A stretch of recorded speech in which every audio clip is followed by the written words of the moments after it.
Bienvenidos a emunahoy.com. Estamos estudiando Pirkei Avot, estamos en el capítulo 4. Hoy vamos a ver Besat Hashem, la Mishnah número 12. Este shiur fue preparado Leilun Nishmat Ayala Bat Chaya y Moshe Haim Ben Naomi. Vamos a ver rápidamente qué es lo que dice esta Mishnah. Dice así: Rabbi Eleazar Ben Shamua dijo, que el honor de tu alumno te sea tan preciado como el tuyo propio. El honor de tu colega como la reverencia hacia tu maestro, y la reverencia hacia tu maestro como el temor al cielo. Vemos acá que la Mishnah está en un principio presentando tres niveles, ¿no? Está hablando del honor de un alumno, o sea, una relación entre un maestro y alumno. Después está hablando en el cuidado que hay que tener con un par, con un colega, y a eso lo compara que, digamos, que el vínculo con un colega tenga el mismo nivel de respeto que el vínculo de uno hacia para con el maestro de uno. Y por el último dice, bueno, y el vínculo con el maestro tiene que ver, lo compara la Mishnah con el temor al cielo, ¿no? Como lo que se dice en hebreo, Irat Shamayim. Entonces, vamos a ver un poquitito, primero, ¿quién es el que nos está hablando? El que nos está hablando se llama Rabbi Eleazar Ben Shamua, fue uno de los estudiantes de Rabbi Akiva, justamente, y él sobrevivió a esa, digamos, a esa tragedia, a esa plaga que mató a 24.000 alumnos. Entonces, ¿se acuerdan que estudiamos en su momento que esos 24.000 alumnos habían muerto principalmente porque no se respetaban los unos a los otros? No había un clima de respeto. Entonces, ahora viene él, que él vio toda esa, digamos, ese periodo de destrucción, vio toda esa pérdida gigantesca para la historia de la humanidad. Entonces ahora viene y dice, mira, acá hay que arreglar todo, y el enunciado de él está hablando de justamente el cuidado que hay que tener en honrar como corresponde, y él pone los parámetros de lo que se considera lo que corresponde, tanto a un alumno, a un colega o a un maestro. Entonces, para dar una nota, como nos gusta hacer siempre que podemos, acerca de, digamos, una nota de quién era, ¿no? Un poquito lo que se dice en inglés el background, ¿no? A ver de quién es el que nos está hablando. Hay una historia que trae el Talmud, donde dice que una vez él iba caminando por la orilla, en una playa, y se encontró con que había naufragado un barco y había un único sobreviviente. Y la verdad que nadie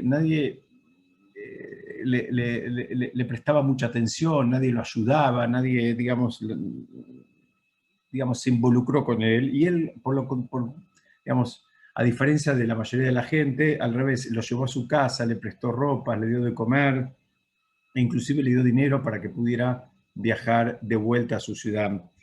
Dice, el Talmud cuenta que al poco tiempo esa persona se terminó convirtiendo en alguien poderoso que sacó edictos contra los Yehudim. Y justamente en un momento Rabbi Eliezer Ben Shamua lo fue a ver, y cuando ese, digamos, anterior náufrago lo reconoció, estuvo dispuesto a, digamos, anular esos edictos que eran muy duros para con los Yehudim. Entonces, vemos acá varias cosas. Vemos, son conceptos que sabemos, pero vemos que el Gesed, los actos de misericordia que la persona hace, muchas veces pensamos que estamos haciendo algo por el otro, o exclusivamente algo por el otro, ¿no? Como en este caso, hay una persona que está bien, que tiene su casa, tiene su ropa, su dinero, y hay un náufrago. Y alguien puede pensar que el que está bien es exclusivamente dador, y el que está, digamos, acaba de naufragar, está en modo receptor. Y creo que el Talmud nos muestra una vez más que ese es un vínculo que es dinámico, y que no pienses que el que hoy está en dador va a estar siempre en dador, o el que está en receptor va a estar siempre en receptor. Esos vínculos pueden cambiar. Entonces, el Gesed siempre termina volviendo. Es algo que la persona hace en un momento, pero su manto de protección dura, y a veces dura inclusive por generaciones. No pensemos que solamente en la vida de la persona es que esto va a durar. Él fue uno de los famosos 10 mártires que fueron brutalmente asesinados por los romanos, y hay una historia durísima donde cuenta que a él lo iban a matar justamente un viernes, y él pidió que en lugar de que sea el viernes el día de su ejecución, que lo hagan un sábado. ¿Por qué? Dice, para poder cumplir una vez más con las mitzvot de Shabbat. Y cuenta así el Talmud, donde dice que justamente cuando estaba haciendo el kiddush del mediodía, lo terminaron matando, y inmediatamente después de que lo mataron, dicen que salió una voz del Shamaim que dijo: dichoso eres, Rabí Eleazar, Rabí Eliezer, fuiste puro y tu alma partió con pureza. El tratado Eruvin, en la página 53, dice que su corazón era tan ancho como la entrada del Bet HaMikdash mismo, o sea, que era una persona que era muy bondadosa, muy generosa. Y fíjense, nadie puede, digamos, estar preocupado tanto por el honor del prójimo si es una persona que no tiene una sensibilidad, un corazón especial, independientemente de la historia que a él le tocó experimentar y vivir. Eso también habla de la persona. Entonces, ahora sí, vamos a ver un poquitito en detalle esta Mishnah, que es una Mishnah en un principio corta, pero que tiene mucha riqueza, y creo que tiene muchas cosas que podemos aprender y aplicar en nuestras propias vidas. Empieza diciendo que el honor de tu alumno te sea tan preciado como el tuyo propio. Preguntan, ¿de dónde lo podemos aprender esto? Y hay muchos ejemplos. El primero, de Moshe mismo. Cuando Moshe le hablaba a Yoshua, y es claro que entre Yoshua y Moshe, si bien Yoshua era un gigante, había un mundo de diferencia. Cuando Moshe mismo le da una instrucción a Yoshua y le dice, cuando lo manda a escoger hombres para luchar frente a Amalek, le dice: escoge para nosotros hombres para luchar frente a Amalek. En el mismo pedido, él se está igualando con el alumno. Él podría decir: mira, elegime para mí, buscame para mí, haceme para mí. Y dice: no, no, es como que es algo que lo estamos haciendo juntos, o estamos al mismo nivel, estamos en modo pares, aunque sabemos que no lo era, pero él cuidaba, digamos, el honor de su alumno. Encontré un comentario muy lindo del Rav Twersky, que él compara, digamos, nuestra generación con una generación anterior en términos de los lugares de estudio, de las yeshivot. Dice que era muy común, por ejemplo, en Estados Unidos, cuando a alguien le preguntaban ¿con quién estudias?, te contestaban que estudiaba con el Rav Moshe, y todos sabían que se refería al Rav Moshe Feinstein, o te contestaban con el Rav Aarón, y todos sabían que se estaba refiriendo al Rav Aarón Kotler. Dice, lamentablemente, por un lado es porque pasó algo bueno, que las yeshivot crecieron mucho y ya empiezan a tener cientos de alumnos, algunas inclusive miles de alumnos. Entonces, ese vínculo personalizado, digamos, de una manera forzada se tuvo que perder. Pero en algunos casos se sigue manteniendo ese vínculo personalizado entre el maestro y el alumno. Y el Rav Twersky dice: miren, para mucha gente esta pérdida puede ser un detalle insignificante, pero él entiende que la forma en que vivimos en general, y la Torá en particular, es algo que termina afectando nuestras emociones. También pasa con las cosas, ¿no? No sé, yo cuando estaba preparando esto encontré un ejemplo personal. A mí mi mamá me regaló un reloj un poquito después que me recibí. Y es un reloj que lo usé durante más de 20 años, no me lo saqué nunca. Y lamentablemente cuando ya, digamos, se descompuso y no valía la pena arreglarlo, la verdad que me dio pena. El Rav Twersky, él da otro ejemplo de su vida personal, donde dice que él tuvo una lapicera Fuente, una Shepherd, y dice que lo usó muchísimos años y que la cuidaba, inclusive cuando alguien se la pedía prestada, él, digamos, se quedaba con el capuchón de manera de asegurarse que se la devuelvan, ¿no? Porque una lapicera fuente es difícil guardarla si uno no tiene el capuchón. Entonces, digamos, también en relación con las cosas, con los objetos, se perdió ese tipo de relación así importante. ¿Por qué? Porque ahora todo es más descartable, todo, digamos, casi ni se repara, se cambia directamente, se cambia inclusive antes de que se descomponga porque salió un modelo nuevo, que es más lindo, que tiene alguna prestación distinta, en fin. Estamos todos, digamos, en general, fagocitando mismo a los productos antes de que los productos terminen su vida útil en muchos casos. Entonces, está el ejemplo también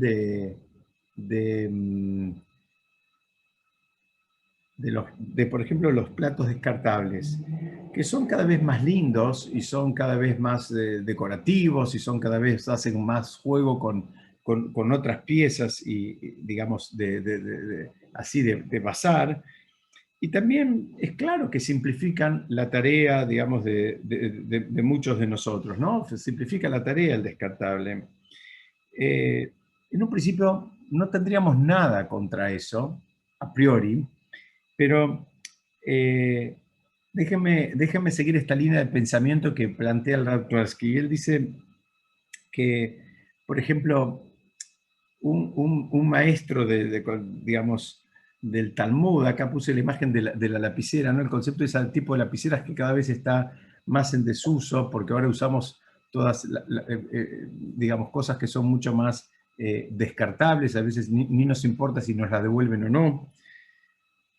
Y él les decía que él trae una frase que se usa muchas veces cuando uno está estudiando, digamos, especialmente el Talmud. A veces cuando uno está estudiando el Talmud, así en Jabrutot, con un compañero, hay alguien que propone una línea de razonamiento, ¿no? Propone una lógica, un pensamiento. Entonces, él cuenta de un maestro que escuchaba y le decía, mira, estás 100% en lo cierto. Dice, ahora te voy a mostrar dónde está tu error. ¿Dónde está el error en esa línea de pensamiento? Es decir, y alguien puede decir, bueno, acá hay una incongruencia, hay una contradicción, o estás en lo cierto o hay un error.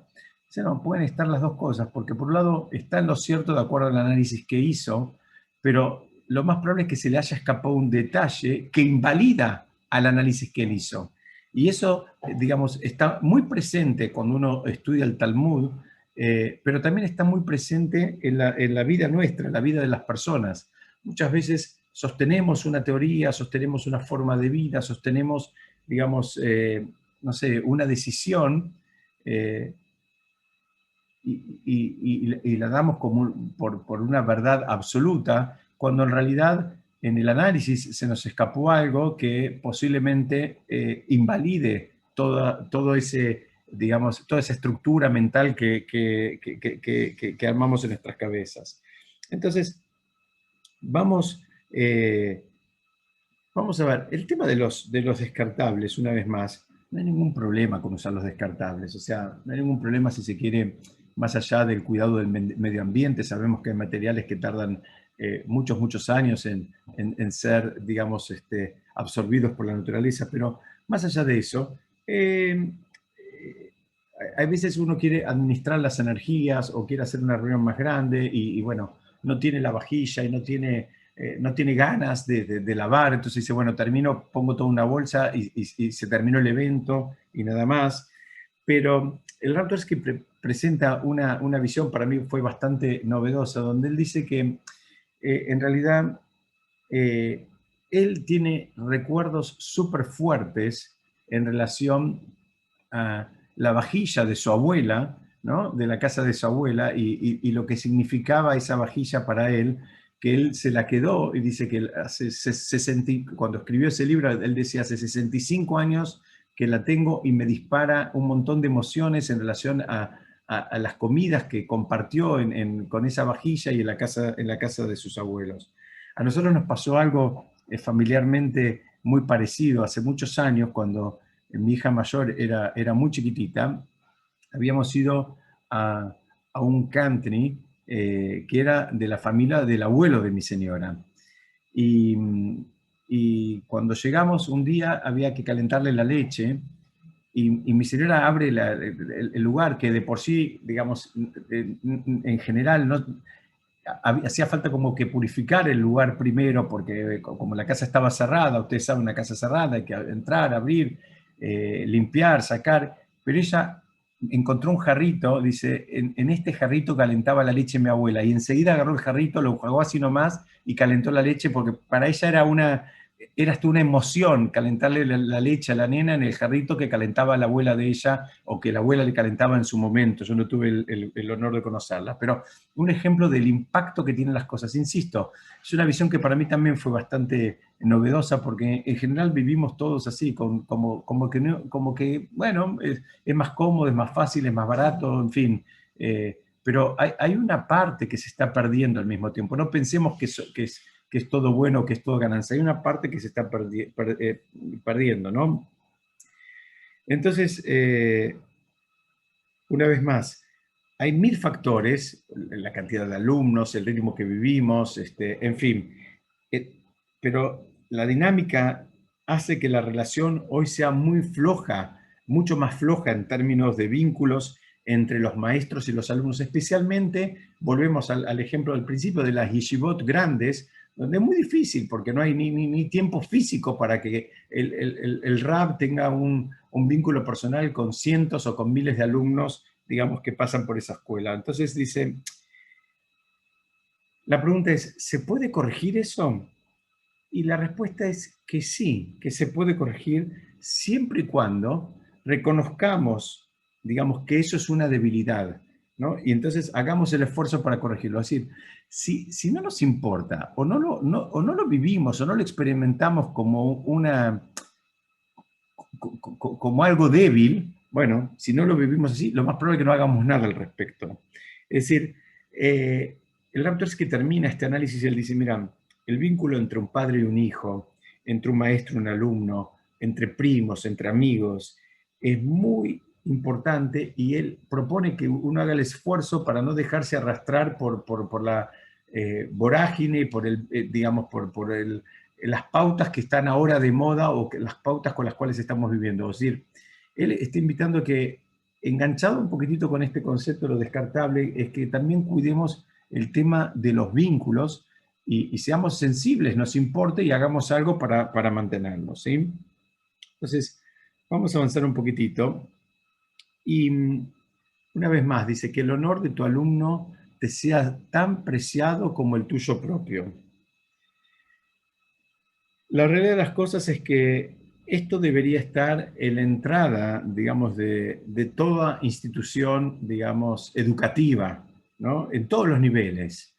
Eh, el, yo estaba preparando este shiur, lo preparé entre el sábado a la noche y el domingo pasado, y creo que el domingo mismo salió en los diarios acá en Buenos Aires de una actitud, digamos, absolutamente repudiable de unos docentes de Mendoza para con los alumnos, que digamos, esto trascendió porque cometieron el error de dejar el Zoom abierto cuando estaban hablando de una manera muy despectiva, digamos, en relación a los alumnos, ¿no?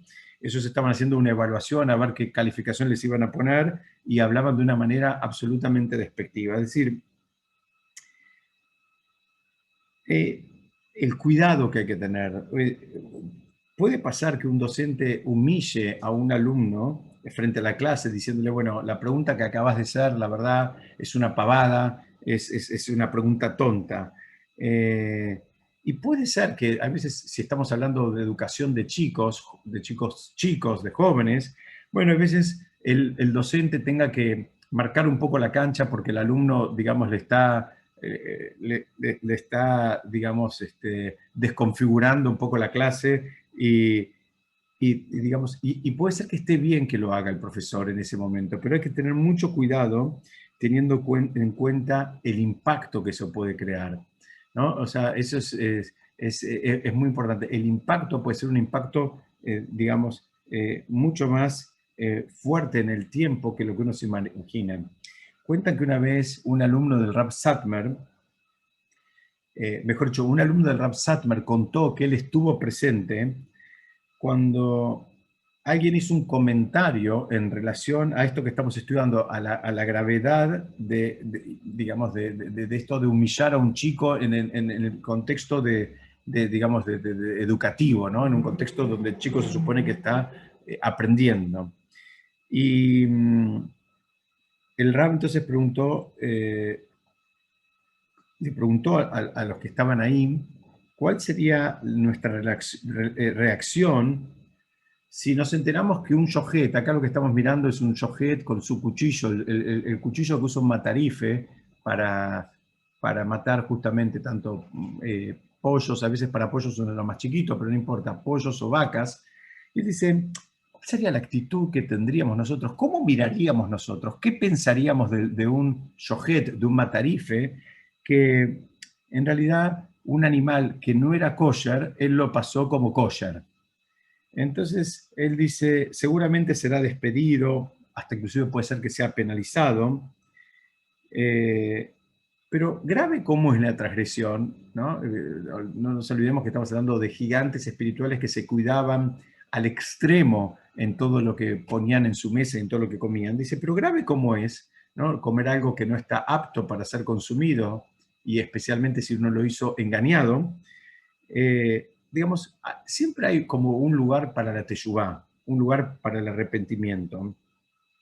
Dice, en cambio, dijo el Rab de Satmar, un error del maestro para con el alumno o el joven, dice, puede tener un impacto mucho más duradero en su personalidad, como también en su habilidad para aprender, y para lo cual lamentablemente no hay teshuvá. Una vez que hiciste ese daño, una vez que digamos, generaste ese impacto negativo en este caso, eh, vos podés hacer teshuvá, arrepentirte, pero el daño ya lo hiciste y ese chico siguió con esa actitud posiblemente para el resto de la vida. Esto es válido para todas las disciplinas, pero especialmente para la disciplina de Torá. ¿Por qué? Porque la actitud del maestro, o mejor dicho, porque de la actitud del maestro dependa la actitud del alumno frente a la Torá y a Hashem mismo. Es decir, es una responsabilidad tan grande que digamos, de lo que pase con el maestro, digamos, lo va a impactar al alumno mucho más de lo que nos imaginamos, y lo va a impactar al alumno en su vida por completa de Torah y de mitzvot y en su vínculo con Hashem inclusive. Entonces por eso es mucho más grave, digamos, un error, digamos, en el contexto de Torah que un error en el contexto de matemática. Siempre el error tiene un impacto, porque tal vez eso hace que el chico no quiera saber más nada de matemática, y tal vez, digamos, innecesariamente ese desprecio por la matemática. Pero bueno, eso pasa. Entonces, por eso menciona la Mishnah cuando dice que la reverencia hacia tu maestro sea la misma que la que tenés por Hashem. Porque ahí nos está dando una pauta. Dice, cuidado porque el maestro, en algún punto, el maestro de Torah, para el chico, para el alumno, está construyendo su vínculo también con Hashem. Y por eso dice que la reverencia de tu maestro sea tal cual como la reverencia con Hashem. Yo les quiero contar una historia personal que yo creo que ya la conté alguna vez, pero como el público se renueva, la puedo contar. Yo cuando vivía en Estados Unidos iba a un templo que quedaba en una avenida. Y una vez yo estaba en el templo un poquito después de que terminó la tefilá, y estaba con el Rav Galimidi, que ahora está en el templo de Safra, en Aventura, y había un señor en la puerta, y estaba así en la puerta, y estaba con que entraba y no entraba, entraba y no entraba. Y el Rav Galimidi en un momento lo vio y se acercó y le preguntó qué pasaba.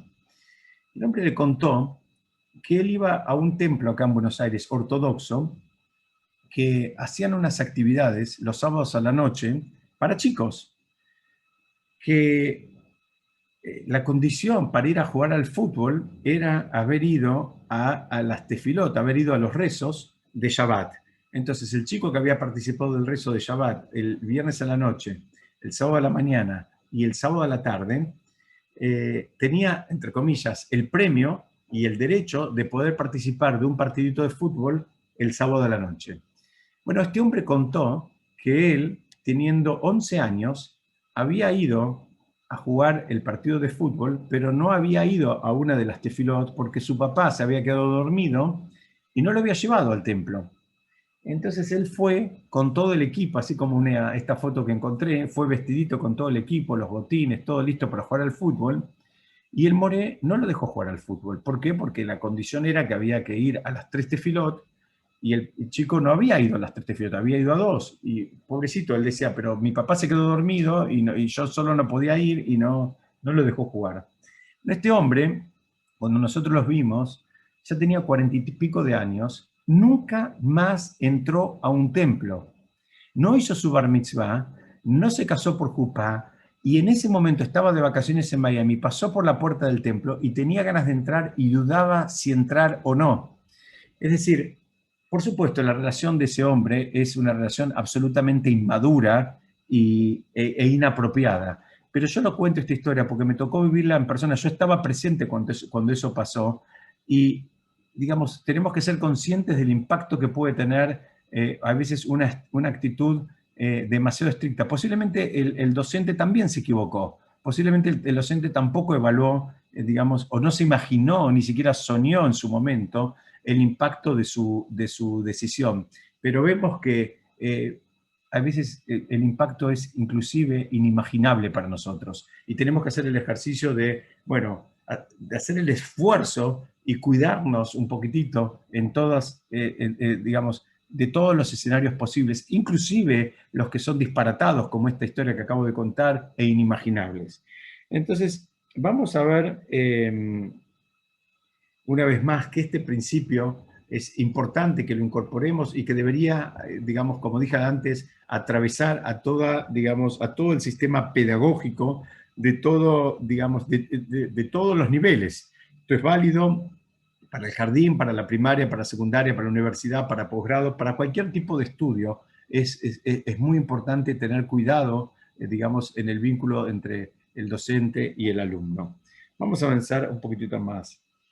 Dice que la reverencia hacia tu maestro sea como el temor al cielo.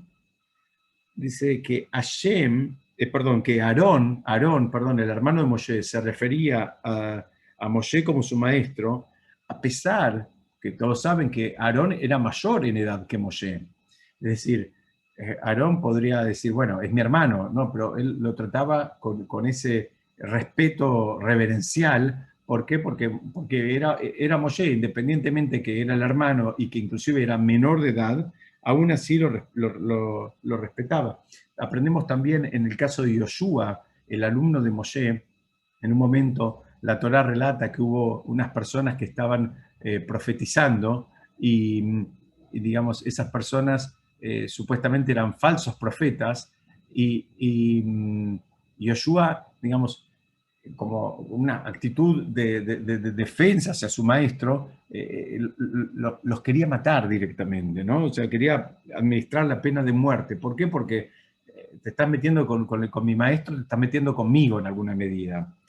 Entonces, vamos a ver cómo encaja todo esto y cómo nos sirve a nosotros. Porque alguno puede decir, mira, yo tampoco soy maestro, entonces a mí toda esta Mishnah de qué me está hablando, y sabemos que todas las Mishnayot nos están hablando a todos, porque en definitiva todos somos docentes, nos guste o no nos guste, a veces somos docentes declarados o a veces somos docentes de manera tácita. ¿Por qué? Porque estamos interactuando, estamos enseñando, generamos un impacto en nuestras amistades, por supuesto en nuestra familia, en nuestros hijos, en las personas con las cuales interactuamos. Entonces, creo que estos conceptos son absolutamente válidos. Cuenta el Talmud que cuando Rabí Yohanan ben Zakkai estaba en su lecho de muerte, los alumnos le preguntaron, mejor dicho, más que preguntaron, le pidieron una verajá, le pidieron una bendición. Y él les dijo, justamente les dijo, que el temor a Hashem de ustedes sea tan grande como el temor a las demás personas. Una vez más, los alumnos van y le piden una verajá a un gigante de la generación que se estaba a poner de este mundo. Y él, la verajá que les dio simplemente es que el temor a Hashem sea tan grande como el temor que ustedes tienen por los demás seres humanos. Esa fue la bendición que le dio. Entonces, ¿qué es esta bendición? Y explican, dicen que en general no hacemos más macanas de las que hacemos porque tenemos miedo que nos vean. Es decir, dice que eso funciona como una especie de autocensura. Y es más, y las macanas que sí hacemos, si supiéramos que nos están mirando, tal vez no las haríamos. O sea, si supiéramos que hay, digamos, ojitos que nos están mirando, o al revés, ojitos cuya opinión nos importa, nos están mirando personas que nos importa lo que ellos piensen de nosotros, dice, bueno, lo más probable es que la mayoría de esas macanas, de cualquier índole, ¿no? De cualquier índole, no necesariamente del punto de vista religioso, espiritual, puede ser de cualquier índole, puede ser de sociales, pueden ser económicas, puede ser básicas de ¿cómo se dice?, de compartir con otros ciudadanos, ¿no? Pero muchas cosas, si supiéramos que alguien cuya opinión nos pesa, nos está mirando, seguramente no lo haríamos. Y eso es lo que él les estaba diciendo. Dice, el temor a Hashem no siempre alcanza, si no lo desarrollaste mucho, el temor a Hashem no alcanza para desalentar actitudes, digamos, bajas, por llamarlo de una manera, promiscuas, digamos, no siempre alcanza, porque la persona a veces no se construyó espiritualmente de una manera tan fuerte. Entonces se tiene que apoyar en lo que sí, digamos, está en la sociedad, que es la opinión de los demás. Somos seres sociables y nos pesa la opinión, hay veces de muchas personas, hay veces de un grupo reducido, hay veces de algunas personas, pero en definitiva nos pesa la opinión. Entonces, hace falta ese temor a las personas, justamente hasta tanto que la persona se termine de construir, digamos, espiritualmente, y cuando se terminó de construir ya él tiene su propia vara, que tiene que ver con su vínculo con Hashem, pero mientras tanto es el temor de las personas. Y mismo que Rabbi Yohanan Ben Zakkai le estaba hablando a gigantes, es así como funciona el esquema, digamos, en términos generales. Siempre se empieza ponderando la mirada del prójimo a un desconocido. A veces nos importa la opinión de alguien que ni siquiera conocemos, y a veces nos importa más que la opinión de Hashem mismo. Entonces, esa fue lo que él les dijo. Fíjense cómo él entiende digamos, la psicología humana, que él les dijo, bueno, que el temor a Hashem sea tan fuerte como el temor a las demás personas, a la opinión de las demás personas. Lo lógico sería que después, digamos, esto se vaya revirtiendo, pero la idea es una idea que la traen muchos comentaristas, es que sepamos que nos están mirando. Y a veces esa mirada que no está declarada, pero es como que estamos siendo observados todo el tiempo y en todo momento y en todo lugar. ¿Por quién? No solamente por Hashem. Nos están observando nuestros padres, nuestros hijos, nuestros socios, nuestros clientes, nuestros proveedores. Todos están observando qué es lo que estamos haciendo y cuál es nuestra actitud. Bueno, cuando la persona empieza a crecer en ese camino, digamos, de Torah o Mitzvot, va apegándose con Hashem, él ya inclusive empieza a tener una vara mucho más alta que la mirada del prójimo. Él ya tiene, él no es que compite, pero digamos su vara es él mismo, está adentro de él. Él está buscando superarse independientemente de la opinión del prójimo, independientemente de la opinión de los demás. Ese sería, digamos, el esquema de crecimiento normal. Empezamos cuando nos importa mucho los demás y después nos va importando cada vez la opinión de menos personas, que son las que consideramos, digamos, valiosas y elevadas, y después llegamos a un punto donde nos termina importando la opinión de un grupo muy reducido de personas muy elevadas y de Hashem mismo, y el resto, digamos, nos tiene sin cuidado. Entonces, quiero compartir con ustedes una historia más que va a reforzar esta idea. Y es con un rab muy conocido, también tiene que ver con la yejitá, todo esto que estoy contando, que es un rab conocido que él decía eh,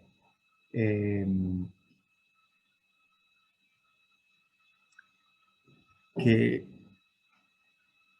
el rab se llamaba Nahum de Chernobyl, ¿no? Y él parece que era un rab bastante exigente, entonces cuando iba a visitar una ciudad, se sabía que podía llegar a pedir el cuchillo, una vez más, del yohet para chequearlo y ver si estaba perfecto. Ustedes saben que para que la yejitá, para que la matanza del animal sea valedera, uno de los requisitos es que el cuchillo esté impecable y esté absolutamente afilado y sin ninguna mella. Entonces, en una ocasión, este rab que se llamaba Nahum de Chernobyl iba a ir a una ciudad y el yohet de esa ciudad, digamos un poquito por miedo a que le pida el cuchillo, dijo, bueno, lo voy a volver a afilar, lo voy a como a emprolijar, a repasar. Y cuando estaba por empezar, dijo, pero ¿por qué lo hago? Si en realidad el cuchillo está perfecto, si con ese cuchillo yo hice la yejitá. Entonces él mismo se sintió mal y dijo, si es apto para la Torá, ¿por qué ahora yo me preocupo más por la mirada del prójimo que por la mirada de la Torá misma? Entonces agarró y lo dejó intacto, no lo quiso, entre comillas, mejorar frente a la eventual visita del rabbi, del pedido para chequear el cuchillo. ¿Se entiende? Él en un momento se vio, digamos, que estaba por hacer algo que en realidad no tenía que ver, no estaba bien, porque una vez más estaría demostrando que a él le importaba más la opinión de este rab importantísimo que la opinión de Hashem y de la Torá en relación a lo que es un cuchillo apto y a lo que no es un cuchillo apto. Y él dice, no, si yo hice esta yejita con este cuchillo, lo hice porque el cuchillo estaba apto, entonces no lo voy a tocar más. Y cuentan que pasó algo muy interesante, que el rabino y el rab le pidió el cuchillo. Entonces, el rab cuando lo vio, sin mirar el cuchillo, le contestó, si ese cuchillo es suficientemente bueno para Shem, también lo es para mí. El rab, este supuesto que le tenían miedo porque era exigente, él cuando vio que este señor, este Yohet, sacó el cuchillo y dijo, no, mira, a mí no me tenía que mostrar nada, si es bueno para la Torá y si es bueno para Shem, también lo es para mí. Esa fue la intención de Rabí Hanan. Él lo que le dijo, mira, no se estanquen en la opinión de las personas y avancen hacia niveles más elevados. Busquen una vara que es mucho más elevada, independientemente, mira, el otro se va a reír, el otro sabe más que vos, el otro no sabe nada, sabe menos que vos, no importa. Vos tenés que ir construyéndote fuerte en tu vínculo con Hashem y en lo que está bien y en lo que está mal, y eso es lo que te importa, independientemente de la mirada del otro. Es un crecimiento, es un camino, pero bueno, hay que tenerlo por lo menos en el norte. Vamos un poquitito más y acá vamos a ver un análisis distinto, porque acá parecería que hay una propiedad transitiva, ¿no? Como cuando estudiábamos en el colegio en matemática. En matemática decimos, si A es igual a B y B es igual a C, entonces A es igual a C. ¿Se acuerdan esa propiedad, digamos, transitiva que se puede aplicar no solo en matemáticas, sino en muchas, una propiedad de lógica, digamos, ¿no? Entonces, acá la Mishnah también está hablando y te dice, mira, se habla del honor del alumno que sea igual al propio y el honor de colega como la reverencia del maestro y la reverencia del maestro como Hashem, dice, podríamos simplificar y decir entonces que el honor de este alumno sea igual que el honor de Hashem, porque, digamos, el esquema es como que da, pero la Mishnah no dice eso. La Mishnah dice como que te sea tan preciado eh, y como, digamos, como que va presentando como niveles. Y Y nosotros ya vimos en el capítulo 2 de Pirkei Avot, hace como 2 años, que no sabemos el valor de una mitzvah, no sabemos cuál vale más que otra. Entonces, eh, digamos, independientemente de que a nuestros ojos nos parezca que hay una mitzvah que es más importante que la otra, nosotros no sabemos bien cuál, si tefilín vale más que kasher o Shabbat vale más que, no sé, que tzedaká o que prender las velas de Shabbat. No tenemos esa tabla de equivalencias. Entonces, como no sabemos, el análisis acá es bastante complejo. Y entonces acá la pregunta es, ¿por qué hay tantos pasos intermedios? ¿No? Insisto, podríamos decir entonces que A sea igual a C, que el honor de tu alumno sea equivalente al honor a Hashem. Para explicar esto, necesito apoyarme en algo que explica el Rav Chaim Shmulevitz en relación a una historia que trae el Talmud en cabeza de Rabbi Yehuda Nasi. Rabbi Yehuda Nasi fue el editor general del Talmud, fue el que organizó todas las Mishnayot. Y ahí el Talmud cuenta que en una clase de él había alguien que aparentemente tenía muy mal aliento, ¿no? Como que había comido ajo. Entonces, en un momento parece que Rabbi Yehuda Nasi perdió un poco la paciencia y dijo, bueno, no se puede estar así en este lugar así cerrado, y le pidió a los alumnos que se retiraran. Y, o sea, no le pidió a los alumnos, le pidió al que tenía mal aliento que se retirara. Y entonces dice que ahí cuenta el Talmud que se paró Rabbi Gia, y se fue. Al otro día, el hijo de Rabbi Yehuda Nasi, que se llamaba Rabbi Shimon, le dijo a Rabbi Gia, ¿cómo hiciste eso? La verdad, ir a una clase en un lugar cerrado, que somos pocos, no era pandemia, pero dice, ahí habiendo comido ajo con un aliento súper fuerte, digamos, y Rabbi Gia le contestó, mira, no fui yo, pero no quise que sufra el verdadero responsable. Entonces, cuando tu papá se molestó y dijo, bueno, a ver, el que comió ajo que se las tome, que se vaya, agarré y me levanté yo para, de alguna manera, proteger el honor de algún compañero que sí había comido ajo. Y el Talmud pregunta, ¿y él de dónde lo aprendió? Entonces dice que Rabí Meir, dice que lo aprendió de Rabí Meir. ¿Y Rabí Meir de dónde lo aprendió? Dice, lo aprendió de Shmuel Akatán. Y así el Talmud sigue preguntando, ¿y Shmuel Akatán de dónde aprendió esta actitud de cuidar el honor del otro, inclusive a expensas de pasar un mal momento uno? Dice, lo aprendió de Shemaiah ben Yehiel. ¿Y él de dónde lo aprendió? Dice, lo aprendió de Yoshua. Entonces dice, ¿por qué el Talmud relata de quién lo aprendió cada uno? Digamos, relata toda esta cadena de alumno, maestro, y de quién cada uno aprendió esta actitud, cuando primero lo podríamos haber deducido solos, y segundo, o sea, si sabemos la cadena digamos, de quién estudió con quién. Y por otro lado dice, ¿para qué hace falta mencionar todos los intermediarios? Podríamos haber dicho directamente la fuente original, que acá como termina el Talmud es Yoshua mismo. ¿Por qué hizo, digamos, tantas escalas? ¿Por qué no hizo un vuelo directo y decir, mira, esto se aprende de acá y traemos la fuente primigenia? Entonces, explican algo que creo que es algo que nos podemos llevar y es, a mí cuando lo vi me gustó mucho y lo quiero compartir con ustedes. Lo primero es que no podemos saber solos, no podemos confiarnos digamos, en nuestros recursos para saber lo que está bien y lo que no lo está. No, digamos, no somos autosuficientes, porque podemos caer en la trampa y pisar el palito de justificar lo injustificable, o podemos hacer toda una construcción, digamos, intelectual que posiblemente, como dijimos hace un ratito, hayamos dejado de lado algún concepto importante y que le invalida por completo, pero ya nosotros nos apoyamos, nos agarramos y construimos un edificio en ese cimiento que está tambaleante, pero así actuamos.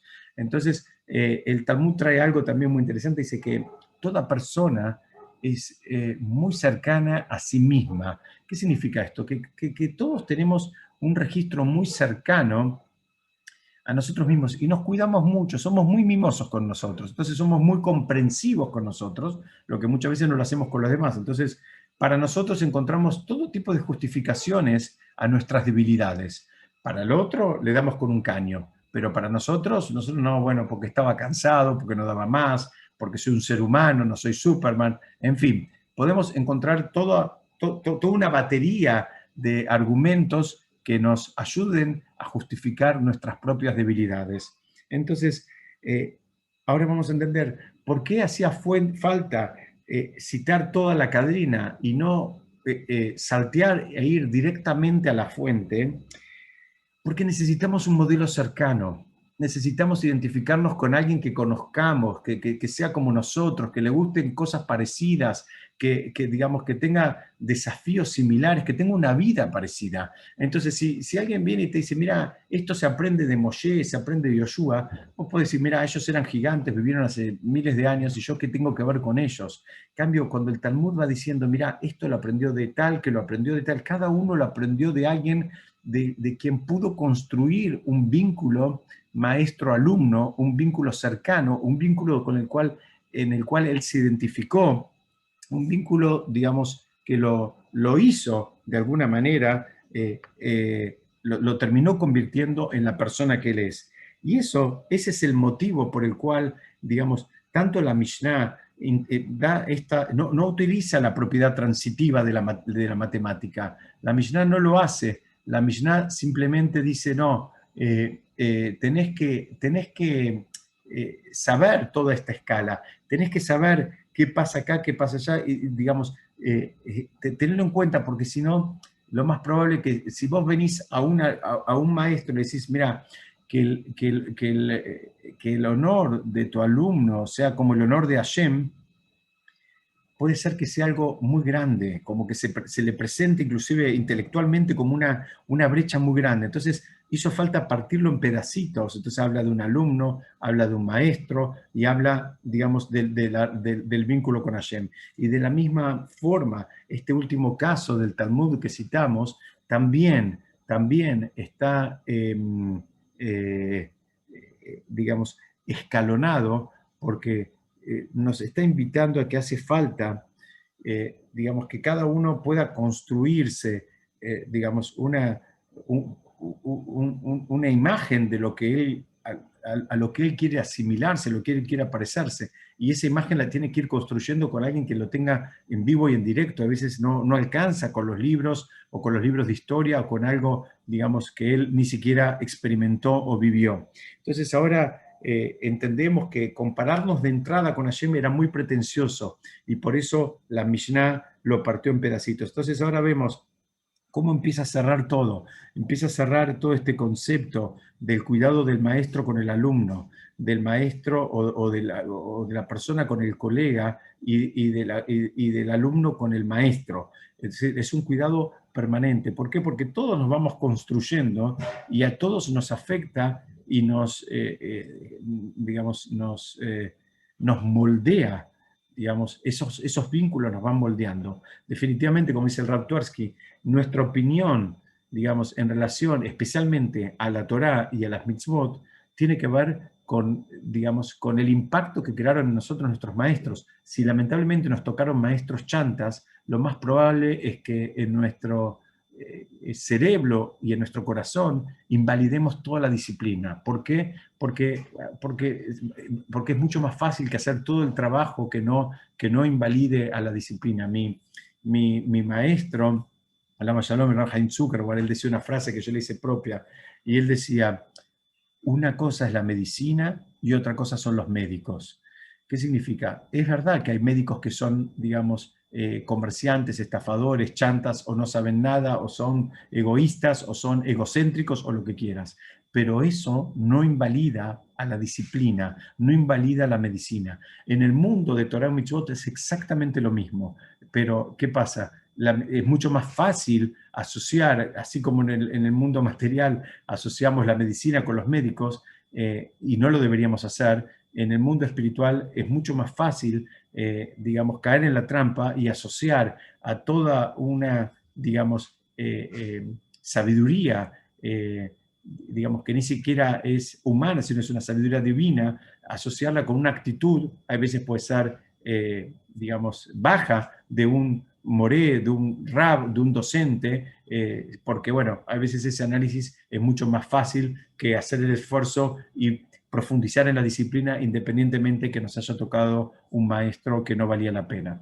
Entonces, ahora entendemos por qué y el cuidado que hay que tener, porque ese cuidado tiene un impacto y a veces es un impacto para siempre, porque tal vez de ese impacto depende la persona que se va a terminar formando, la familia que se va a formar, los hijos que va a tener, la educación que van a tener los hijos, los nietos que van a tener, y todo eso tal vez está pendiendo de una actitud de un maestro frente a una sala de chicos de 7 años. Y ahí es por eso que viene esta Mishnah y dice, cuidado con esa responsabilidad que tiene el maestro. Bueno, hasta aquí es lo que yo quería compartir con ustedes.